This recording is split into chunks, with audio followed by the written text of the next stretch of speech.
Veneto 1 con voi. Focus Attualità.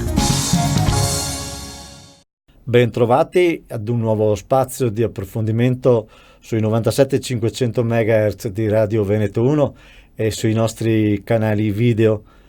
Benvenuto e grazie di essere con noi al nostro ospite, il senatore Gianni Girotto del Movimento 5 Stelle, presidente della Commissione Industria, Commercio e Turismo.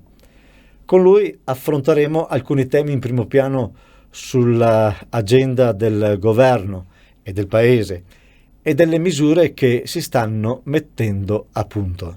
Nel campo del lavoro, il Consiglio dei Ministri ha dato il via libera al cosiddetto decreto Riders, i fattorini delle piattaforme online di consegne a domicilio. Miglioreranno le condizioni di lavoro di questi lavoratori. Dopodiché, questo si collega anche al fatto che sono diverse le crisi aziendali, alcune anche nel nostro territorio. Come le state affrontando? Sì, allora il decreto è nato proprio con queste due esigenze. Da una parte questi fattorini, questi riders che hanno uno stile di lavoro, delle tutele e delle retribuzioni che non sono assolutamente più sopportabili in un paese civile, per cui con questo decreto noi andiamo ad alzare molto sensibilmente quelli che sono i loro livelli di tutela previdenziale, assicurativa e anche a innalzare quello che è la loro retribuzione, cambiando il sistema di conteggio da un puro cottimo, che è quello attuale, invece a un sistema che terrà conto anche di altri fattori, quindi non solo al numero di consegne effettuate. Quindi un innalzamento veramente molto sensibile della loro qualità lavorativa, del loro livello di lavoro.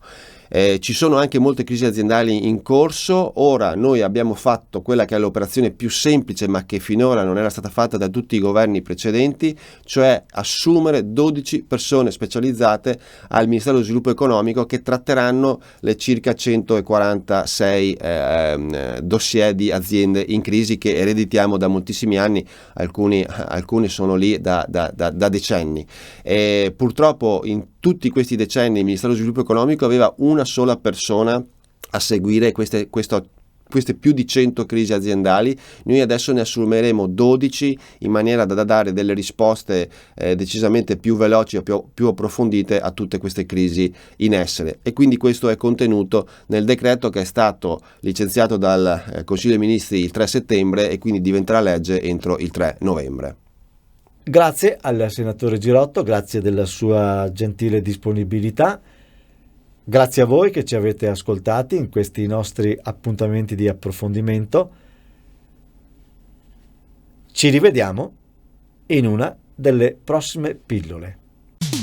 Veneto 1 con voi. Focus Attualità.